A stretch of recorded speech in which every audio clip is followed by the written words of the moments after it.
তেওঁলোকে অংগনবাদী কৰ্মী সহায়িকাসকলে সিটুৰ লগত যোগ দিব নালাগিছিল। এইটো তেওঁলোকে ভুল কৰিছে।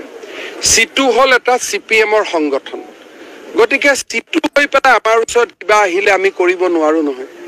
গতিকে তেওঁলোক যিমান দিন সিটুত থাকিব সিমান দিন আমি একোৱে কৰিব নোৱাৰো। কাৰণ সিটু হল এটা বাওঁপন্থী সংগঠন আৰু সিটু যাতে অসমত নহয় সেইটো চোৱাই মোৰ দায়িত্ব। কাৰণ বাওঁপন্থী অসমত হ'ব নোৱাৰে।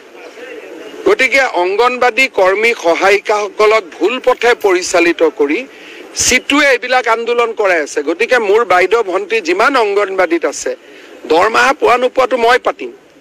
এই সিটুৰ পৰা ওলাই আহক। সিটুৰ লগত থাকিলে একো নহ'ব। সমাধান একো নহয়। সিটুৰ লগত থাকিলে কোনে CPMৰ লগত কথা পাতিব? সিটুৰ লগত কোনেও কথা নাপাতো মই।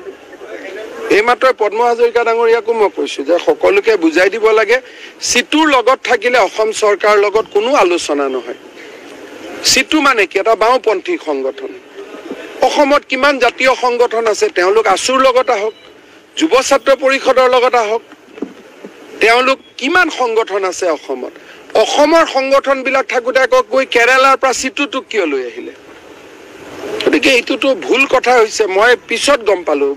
আগত গম পালেতো মই মাতি আনিয়ে ক'লোহেঁতেন যে এইবিলাক সিটু টিটু বাদ দিয়ক। আৰু মোৰ লগত সিটু হৈ থাকিলে মই নব সিটুৰ মানুহক মই বাচ্চাকো ওচৰত বেছি যাব নিদিওঁ। কাৰণ এইবিলাকে বাচ্চাবিলাকৰো জীৱন বেয়া কৰি দিব। গতিকে সিটুৰ লগত থাকিলে অংগনবাদী কৰ্মী সহায়িকাবিলাককতো বাচ্চা পঢ়াব দিয়াও ৰিক্সি হৈ গ'ল। এইবিলাক সৰ্বহাৰাৰ কথা শিকাই দিব। পুঁজিপতি ধনী দুখীয়া এইবিলাক শিকোৱা আৰম্ভ কৰিব। গতিকে এইবিলাক সিটু টিটু নাই। যদি কিবা দাবী আমাক ক'ব আছে ক'ব আছে আছুৰ ওচৰত যাওক, যুৱ ছাত্ৰ পৰিষদৰ ওচৰত যাওক, সাহিত্য সভাৰ ওচৰত যাওক। মোক যদি লগ নাপায় সিটু টিটু ইয়াত কি? এইটো বস্তু ভাল হোৱা নাই। মই ইলেকশ্যনৰ পিছতে এইটো চম্ভালিম।